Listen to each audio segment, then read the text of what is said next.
When we become adults, we're excited to gain our independence. We fixate on goals like starting a career, finding love, acquiring things that we desire that maybe our parents couldn't or wouldn't provide. It feels all like freedom, and there's a lot to look forward to. We make mistakes, and it can be a bit of a bumpy ride, but we're so set on achieving the next level that when we fall, we just get back up on the horse and keep trying, keep going. Goals often look really quantifiable. We climb the ladder at work because we want to become a manager. We go on a zillion dates because we're dreaming of that beautiful wedding, nuclear family, a gaggle of kids. We yearn to buy a home or to go on fantastic vacations.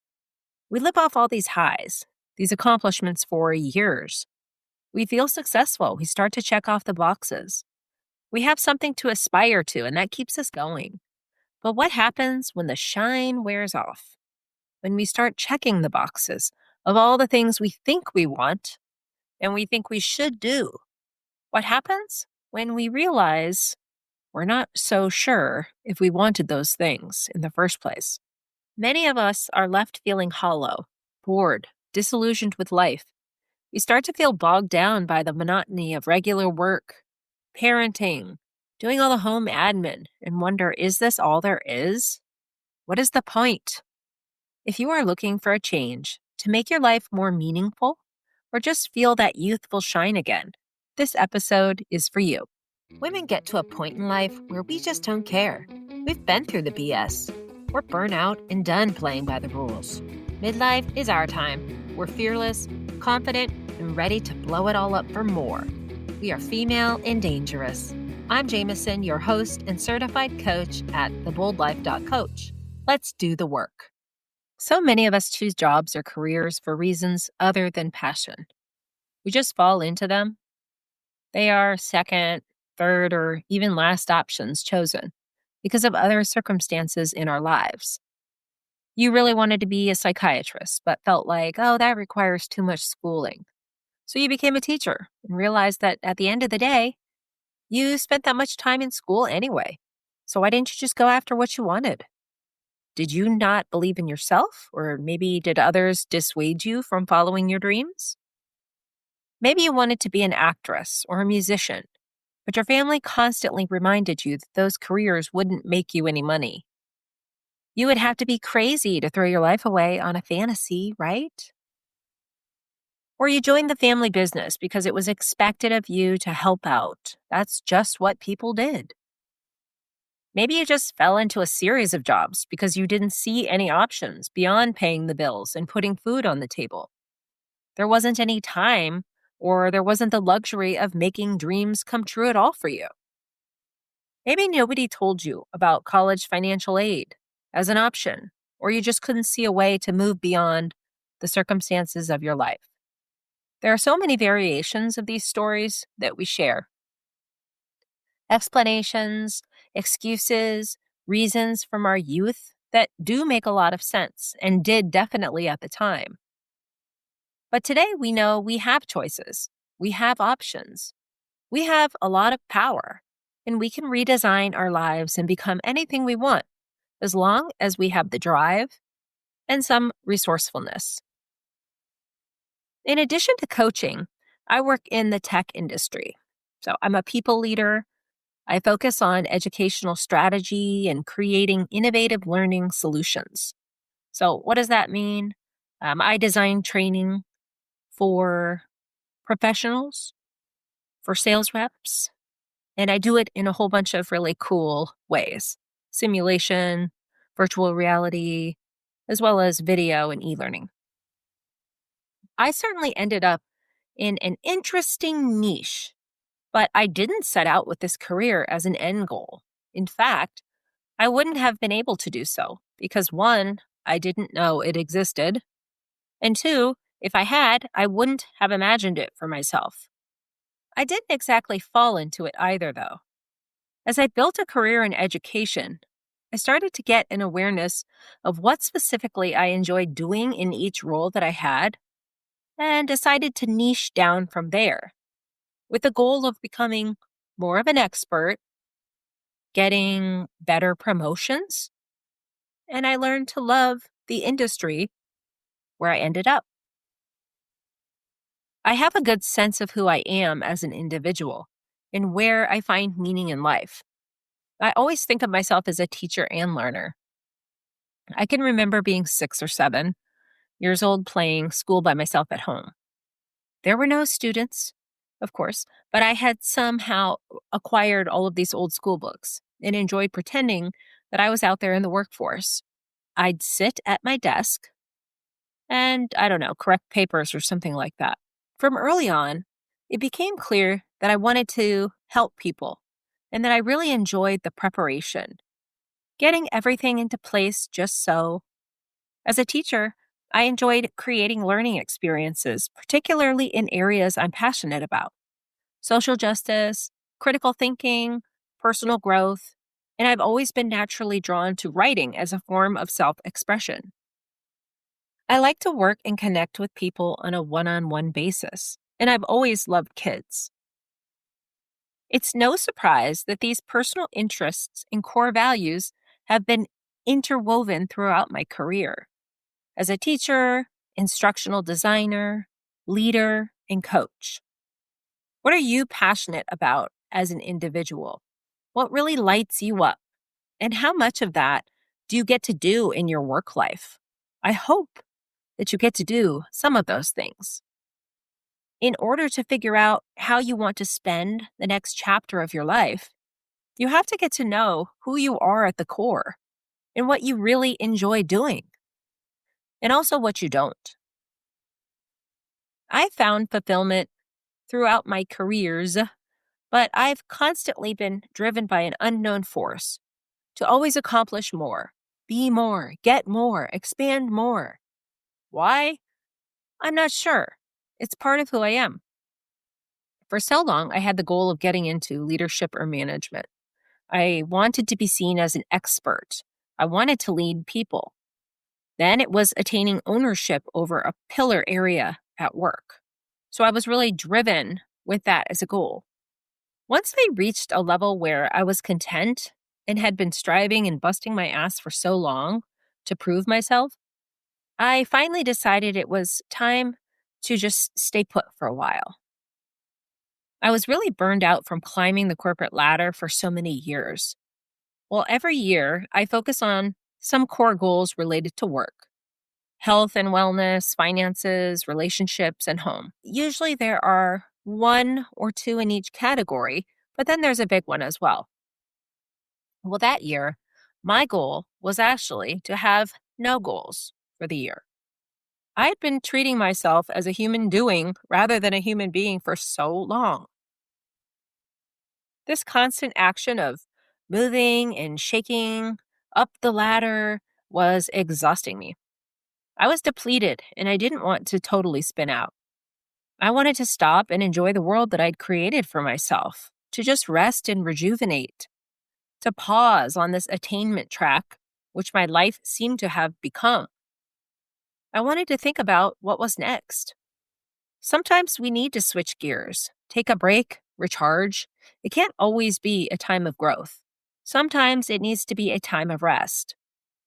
I'd recently moved to Arizona during COVID, so this was a great time to slow down and just enjoy the world around me. The desert scenery was breathtaking. I spent time in Sedona hiking. I found an amazing Reiki healer who I absolutely adore. I spent lots of time doing meditation. They have all of these amazing crystal stores, right? So I'd get crystals and restore my energy. I was really embracing the natural and spiritual world, and it was a really healing time for me. I was spending all that time looking in rather than looking out for the next big thing. I was focusing on non movement. But no matter how hard we try to control the life around us, the reality is we cannot. Around this time, something in my work life began to just feel off. I was now a permanently remote employee, which I loved, but I started to become increasingly dissatisfied at work. I was so frustrated and started to get mentally caught up in these negative situations that seemed to always be surrounding me at work. Why couldn't everyone just play nice and get along like we used to? Professionally, I was starting to feel cynical and bitter, and that just wasn't me. I was also feeling boxed in by the lack of opportunities for creativity. It seemed like I was in meetings all day long, which I was, and it became an extension of the increasingly heavy process we were creating around everything we did. It was bureaucracy, red tape. There was no innovation time, and it left me just feeling kind of bored and frustrated with my role. I was trying to enact change to streamline processes, and I was being met with resistance and worse, poisonous work culture. For the most part, I had loved where I had worked.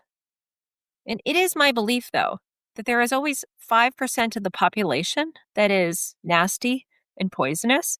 And if you let it, that 5% can ruin you.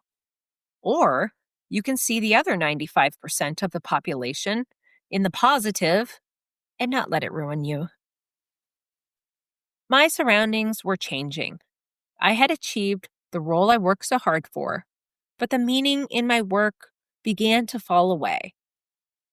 I was overwhelmed with negativity and I was confused about my purpose there. And so I started working with a life coach. Through the next couple months, my coach and I started talking about this work problem I was having. I'm not even sure what I was hoping to achieve at the time. Clarity, support in figuring out the next step, just someone to rant to, that at a bare minimum. I just knew that I was feeling stuck and I needed a way out. I was miserable for seemingly no good reason. I was doing what I'd been doing for years. What had changed? Coaching was just what I needed. I had worked for a great company, best in the industry, good pay, great stock, and I had intended to stay for a long time. Maybe I'd even be a lifer there. I was attached. I wasn't actually looking to make a job change. I guess I was hoping to fix some problem inside me that would allow me to be happy in an environment where I had become a misfit. This job had really become a major part of my identity, how I viewed myself in the world.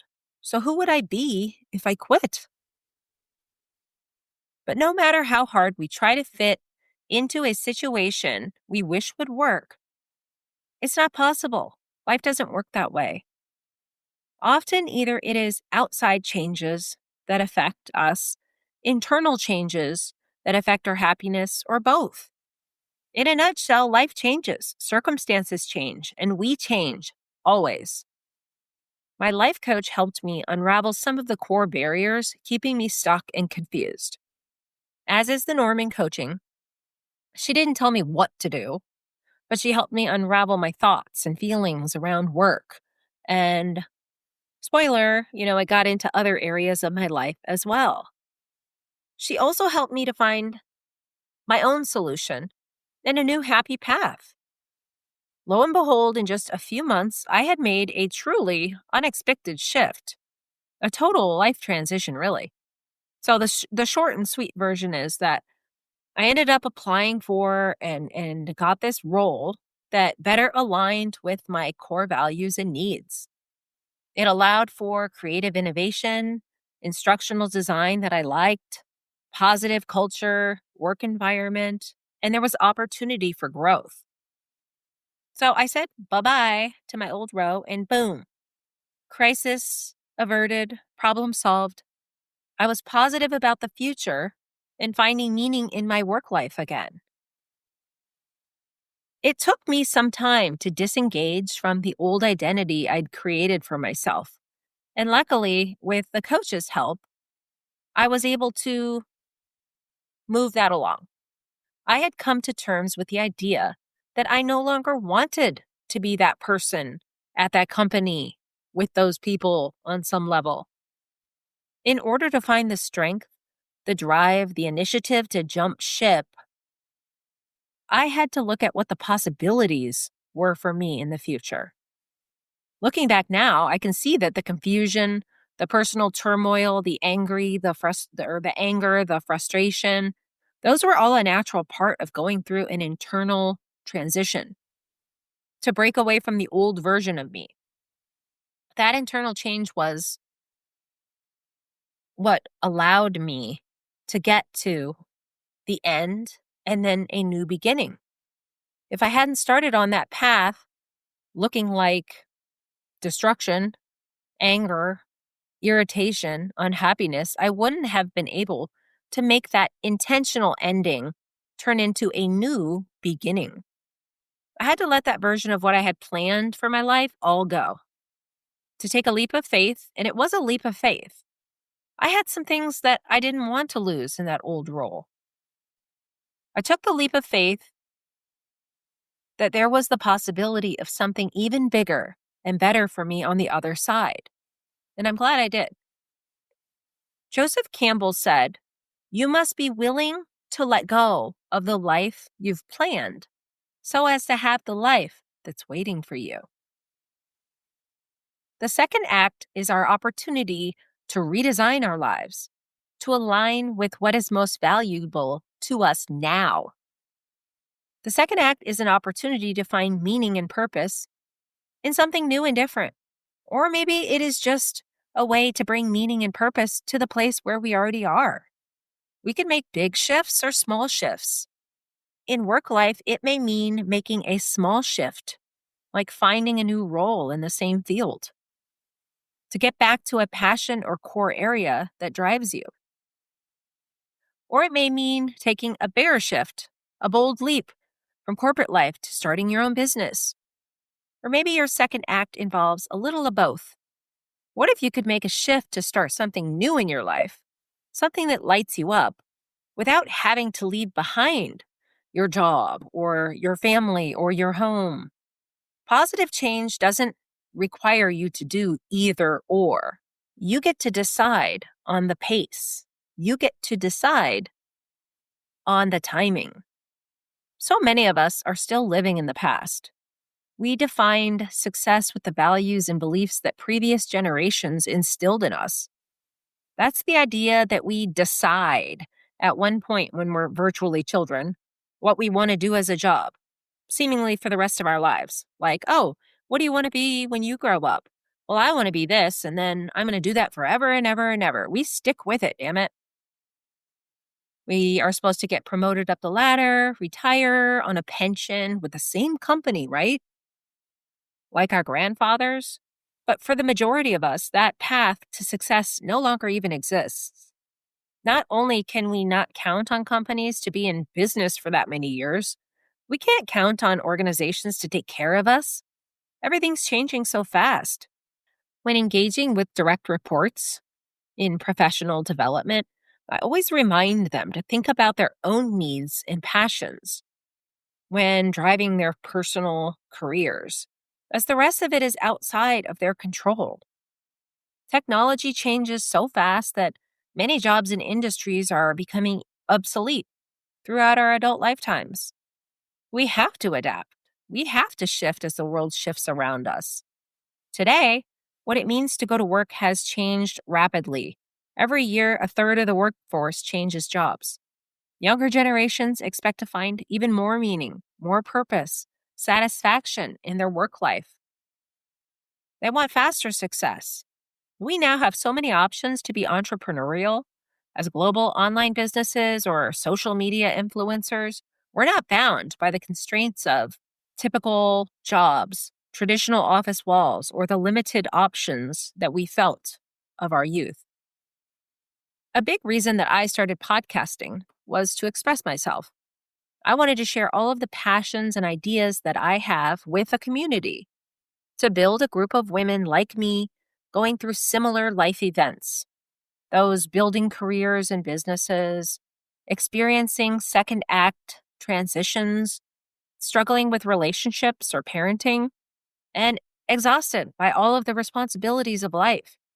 These life events often lead us to big feelings, frustration, anger, exhaustion, worry, FOMO, fury, The fury. As women, as mothers, married or single mothers, pet mamas, single non mamas, aging beauties, it's hard for all of us.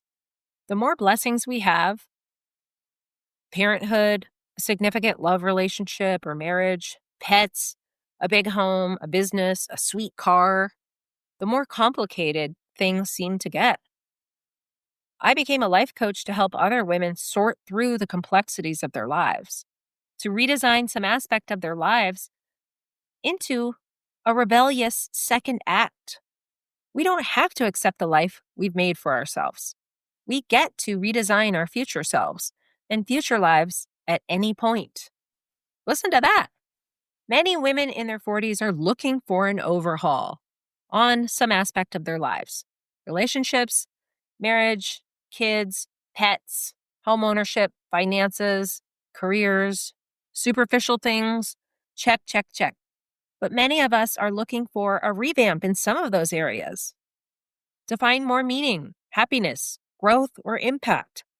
Maybe we're looking to get rid of some of those things that aren't working out for us and that have been dragging us down. Now what, we ask? If you were to overhaul some aspect of your life right now, what would it be? If nothing was standing in your way, what would you want for yourself? What do you no longer want more of?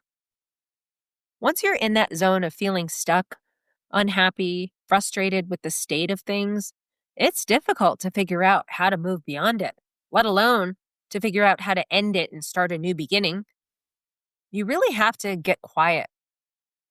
In order to figure out the answers to your conundrum, you need to create some space to really listen to your emotions, to your body. You cannot do that if you're filling up the void with constant distractions and unhealthy habits. Too much wine drinking, spending all of your time on social media. Earlier this year, I deleted all of my personal social media accounts. Just totally wiped them for good. I had to wait the full 30 days on Facebook to get rid of it and everything. Why? Because I was wasting too much time death scrolling. I was getting involved in all of these political discussions, and it was not a positive outlook for me. It was a gigantic waste of my time. So, what distractions, deflections, time wasters, excuses are you using for not moving forward? Maybe you don't even realize how much of a time suck it is spending time on social media, or maybe it's just complaining about your life. That's also a major time suck that leaves you stuck. Exchange your distractions for something more productive. Find a creative outlet or a passion project. And don't say, I don't have any hobbies. I don't have any passions. I've always enjoyed writing and building relationships on a one-on-one basis. Podcasting and coaching provided the perfect outlet for me to exercise those hidden passions that make me tick, but allow me also to share my gifts with the world.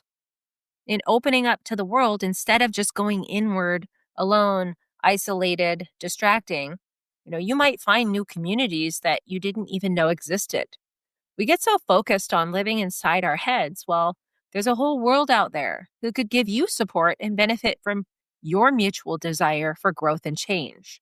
So who can you share your gifts with? Finally, go back and check in on all of your squelched dreams and aspirations. I wanted to be a singer in the back of my mind for most of my life, but I was too afraid to go out there and really try. So a few years back, I decided to see, okay, what if? Instead of, carrying on with this old narrative where I just felt like, oh, I never had the capacity and the drive to do so, I challenged myself to take a single step in the direction of becoming a singer. I wanted to see, was I just bullshitting myself with this story? Or is there something to it? So I took an online singing course. It was this well-known producer. It was a month-long course. It had all of these weekly assignments, which required us to select songs and record and share our singing. Like we had to share with actual humans in the course. That was interesting. It really forced me to be vulnerable with a community of like minded people, and it was fun. I mean, it was a little nerve wracking. However, I enjoyed it, and I also discovered that the course was enough to close the loop on that part of my brain that always wondered if I had missed out on some opportunity or some lifelong passion by not taking my voice to Hollywood. But I'm good now. The point is that sometimes you need to take a few steps in the right direction or wrong direction to find out what you really want versus what you don't. What's worth fighting for and what isn't. What should just be a hobby versus what should you be doing for your job or a career. If you never try to go after what you want, you'll certainly never get it, will you? The Bold Life podcast is designed to provide inspiration, tools, and support for women wanting to find success and happiness on their own terms. I'll share the tools I have gathered over the years in doing hard things and going through hard things. God knows I have enough to share there. I'll help you redirect your thoughts, feelings, and actions to achieve results that you want in driving your second act for your life, rather than the results that you seem to keep getting. If you're serious about creating a second act where you thrive in a life full of meaning, passion, and impact, schedule a strategy call with me at theboldlife.coach. I'm happy to help. See you here next week for another episode of The Bold Life with Jamesyn. I hope you enjoyed this episode. If so, give me a follow and a quick review. You can always reach me at theboldlife.coach. See you back here next week at Female and Dangerous.